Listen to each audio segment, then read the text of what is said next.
నమస్తే, welcome to Bharati TV. నేను బాపయ్య. ఆంధ్రప్రదేశ్ విద్యా ఐటీ శాఖల మంత్రి, తెలుగుదేశం పార్టీ కీలక నేత నారా లోకేష్ వేట మొదలైంది, తరువాత నువ్వే నాని అని చెప్పేసి సివియర్ వార్నింగ్ కొడాలి నానికి ఇచ్చినట్టుగా నేను ఒక తమ్నైల్ పెట్టున్నాను. నీ ఇష్టానికి నువ్వు తమ్నైల్ పెట్టుకుంటే సరిపోయిందా? నిజంగానే నారా లోకేష్ కొడాలి నానికి వార్నింగ్ ఇచ్చినట్టేనా? అసలు నారా లోకేష్ టార్గెట్ కొడాలి నానినే. అధికారంలో వచ్చాక ఒక్కొక్కళ్ళకి పోయిస్తాను అని చెప్పేసి నారా లోకేష్ వార్నింగ్ ఇచ్చారు. అలాగే కడ్రాయర్ మీద పరిగెత్తిస్తాను అని చెప్పేసి కూడా వార్నింగ్ ఇచ్చారు. అయితే కొంతవరకు వల్లభనేని వంశీని, అలాగే సోషల్ మీడియా సైకోలు బోరుగడ్డ అనిలు, భాస్కర్ రెడ్డి, వర్రా రవీందర్ రెడ్డి ఇలాంటి వాళ్ళనైతే జైల్లో వేశారు. కానీ అసలు మెయిన్ టార్గెట్ కొడాలి నానిని 18 నెలల నుంచి కదిలించలేదు. మరి నీ ఇష్టానికి నువ్వు ఇట్లా తమ్నైల్స్ పెట్టేశావు, నిజం ఎంతవరకు నిరూపణ అని చెప్పేసి మీరు నన్ను అడగొచ్చు. ఎందుకనంటే ఇది ఖచ్చితంగా వాస్తవానికి దగ్గరగా ఉన్న తమ్నైలే అని చెప్పేసి నేను చెప్తాను. కారణం ఏంటి అంటారా? కొడాలి నానికి ఒక ప్రధానమైన అనుచరుడు ఉన్నాడు. ఇప్పుడు ఆ అనుచరుడు ఓచలు లెక్క పెట్టబోతున్నాడు. అతన్ని పోలీసులు పట్టుకున్నారు, విచారిస్తున్నారు, జైలుకు పంపించే అవకాశాలు కూడా ఎక్కువగా ఉన్నాయి అని చెప్పేసి సమాచారం. అసలు ఏం జరిగింది ఏంటి అనే విషయాలన్నీ కూడా నేను మీకు పూర్తిగా తెలియజేస్తాను. అవన్నీ తెలుసుకోవాలి అనుకుంటే కనుక వీడియో ఎక్కడా స్కిప్ చేయకుండా ఎండ్ వరకు చూడండి.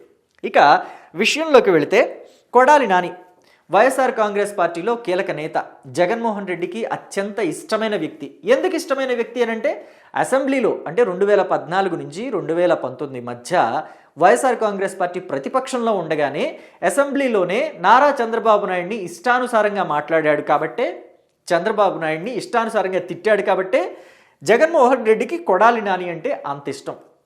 అందుకని వైఎస్ఆర్ కాంగ్రెస్ పార్టీ అధికారంలోకి రాగానే కొడాలి నానిని పిలిచి మరీ పౌర సరఫరాల శాఖ మంత్రిగా బాధ్యతలు కట్టబెట్టారు.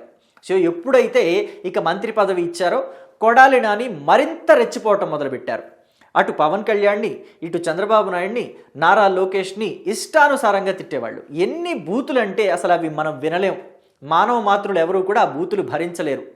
కానీ వైఎస్ఆర్ కాంగ్రెస్ పార్టీలో వాళ్ళందరికీ కూడా అవి మంత్రాల్లా వినిపించేవి. నారా చంద్రబాబు నాయుడిని, లోకేష్ని తిట్టడం అనేది వాళ్ళకి చాలా సంబరాన్ని తెచ్చిపెట్టేది.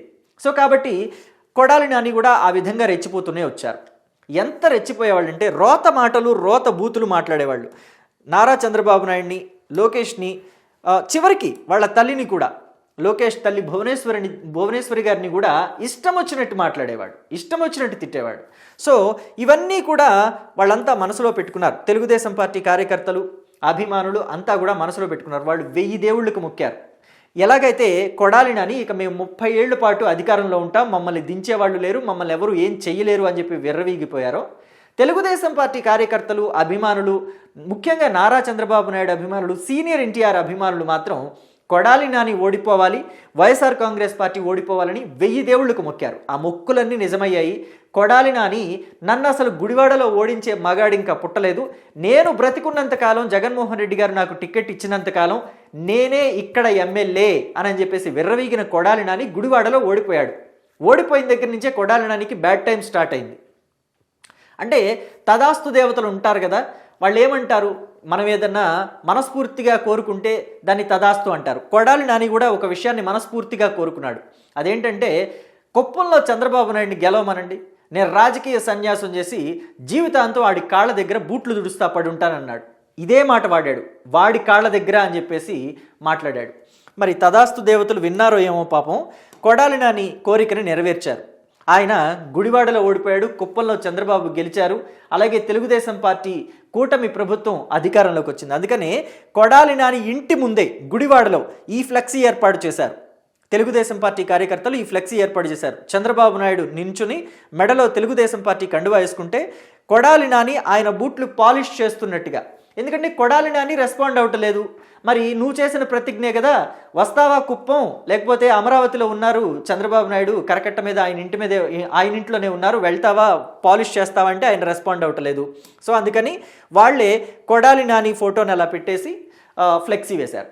ఇంకొక విషయం ఏంటో తెలుసా, కొడాలి నాని హెల్త్ ప్రాబ్లమ్స్ వచ్చాయి అని చెప్పేసి గతంలో మనం వార్తలు విన్నాం. 2019, 2024 మధ్యలోనే, అంటే కరెక్ట్గా 2024 ఎన్నికలకి కొన్ని రోజుల ముందు ఆయన హెల్త్ పాడైంది, ఆయనకి ఏదో క్యాన్సర్ వచ్చిందంట, ఆయనకి ఏదో హార్ట్ ప్రాబ్లమ్స్ ఉన్నాయంట అని రకరకాల స్పెక్యులేషన్స్ బయటకు వచ్చాయి. ఒకానొక సందర్భంలో మీడియా వాళ్ళు కొడాలి నాని కారులో వెళ్తుంటే ఆపి అడిగితే, ఏంటి సార్ మీకు హెల్త్ బాగాలేదంట, తెలుగుదేశం పార్టీ కార్యకర్తలంతా ఇలా మాట్లాడుకుంటున్నారు, మీకేదో అయిపోయిందని చెప్పేసి అంటే, ఈ భూమి మీద నుంచి చంద్రబాబు నాయుడిని పంపించేదాకా నేను ఎక్కడికి పోను, ఈ భూమి మీదే ఉంటాను, బతికే ఉంటాను, నేను చంద్రబాబు నాయుడిని ఈ భూమి మీద నుంచి పంపించేసేదాకా నేను ఎక్కడికి పోనని చెప్పి భీషణ ప్రతిజ్ఞ చేశారు. ఏమైంది? అది కూడా కొడాలి నానికే ఎదురుకొట్టింది. తెలుగుదేశం పార్టీ అధికారంలోకి వచ్చిన కొన్నాళ్లకే కొడాలి నానికి ఆరోగ్య పరిస్థితులు తీవ్రమైపోయాయి. ఒక సందర్భంలో అయితే ఆయన ఇంట్లోనే పడిపోయాడు. మరి షుగర్ డౌన్ అయిందా లేకపోతే హార్ట్ ప్రాబ్లం ఏమన్నా వచ్చిందా అనేది బయటికి తెలియనివ్వకుండా ఆపారు కానీ వాళ్ళ ఫ్యామిలీ మెంబర్స్ అంతా.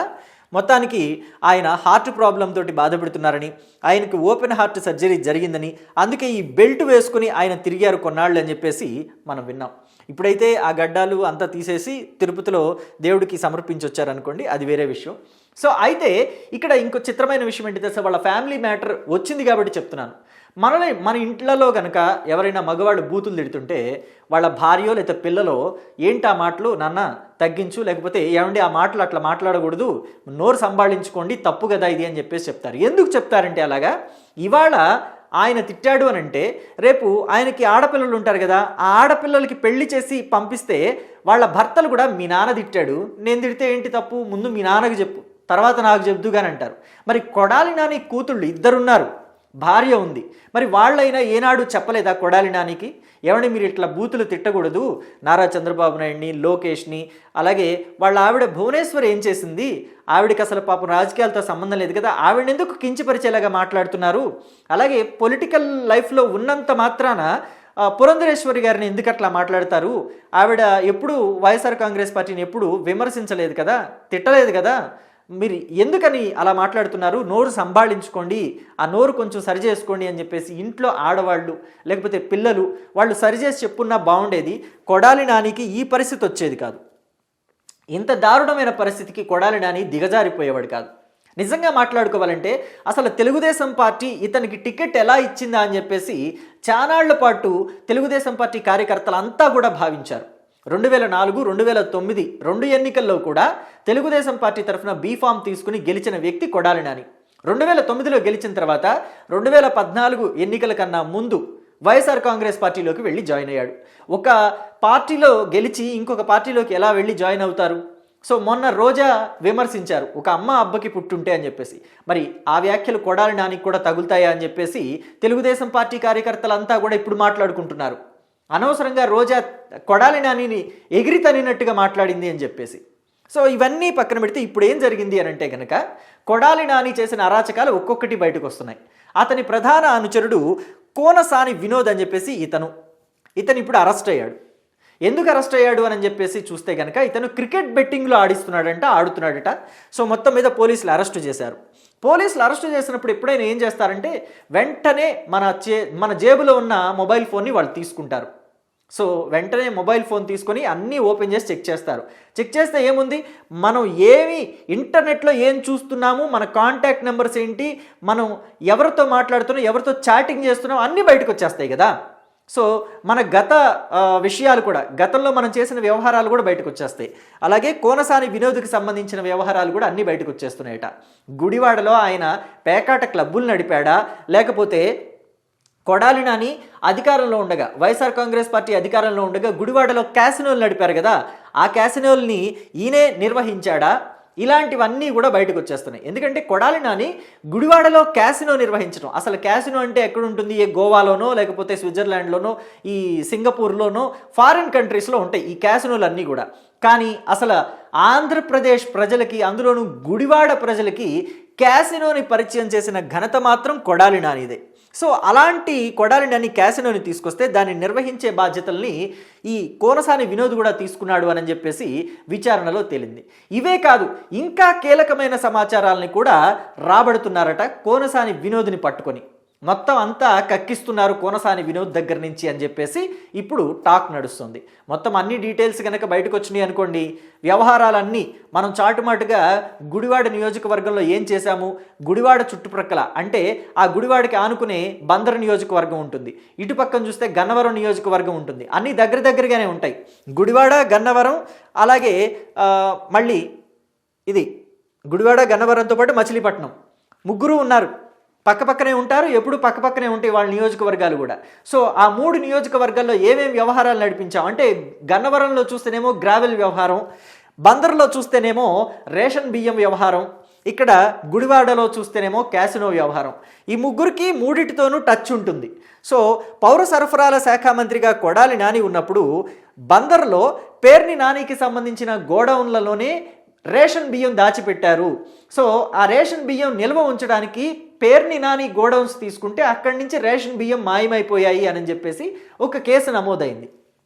ఇక గ్రావెల్కి సంబంధించి గన్నవరంలో ఏవైతే చుట్టుప్రక్కల అక్రమ గ్రావెల్ తవ్వకాలు ఇవన్నీ జరిగాయో వాటిల్లో నానికి కూడా ప్రమేయం ఉందనే అనుమానాలు ఉన్నాయి. కొడాలి నానికి కూడా ప్రమేయం ఉంది అని చెప్పేసి ఆరోపణలు ఉన్నాయి. మరి అన్నిటినీ కూడా లోతుగా తవ్వితే విజిలెన్స్ విచారణతో పాటు ఇక్కడ ఈ మైనింగ్కి సంబంధించిన విచారణ కూడా మొత్తం అంతా కూడా లోతుగా జరిపితే మరోసారి నాని అలాగే ఈ కొడాలి నానితో పాటు పేర్ని నాని, వల్లభనేని వంశీ ముగ్గురు కూడా జైలుకు వెళ్ళే అవకాశం ఉంటుంది అని చెప్పేసి భావిస్తున్నారు. అందుకనే వేట నీతోనే మొదలు అని చెప్పేసి లోకేష్ వార్నింగ్ ఇచ్చినట్టుగా నేను ఆ టైటిల్ పెట్టున్నాను. మొత్తానికి కోనసాని వినోద్ పట్టుబడటం అనేది కొడాలి నానికి పెద్ద శాపంగా మారింది. కుడి చెయ్యి తెగి పడినట్టుగా అయింది కొడాలి నానికి. కోనసాని వినోద్ దొరకటం అనేది కుడి చెయ్యి తెగి పడిపోయినట్టుగా అయింది కొడాలి నానికి. మరి మొత్తం మీద ఏం జరగబోతోంది? ఇది మాత్రం ఇప్పుడు కోనసాని వినోద్ అరెస్ట్ అనేది మాత్రం కొడాలి నాని విషయంలో మంచి ఇంప్రూవ్మెంట్. తెలుగుదేశం పార్టీ కార్యకర్తలందరికీ సంబరాలు చేసుకోవడానికి ఒక ఇనిషియేటివ్ జరిగింది అన్నట్టుగా మనం తెలుసుకోవచ్చు. సో కాబట్టి ఏం జరగబోతోంది నెక్స్ట్? కొడాలి నానినా? నిజంగా కొడాలి నాని అరెస్ట్ అవుతారా? చూద్దాం ఏం జరుగుతుందనేది. Thank you.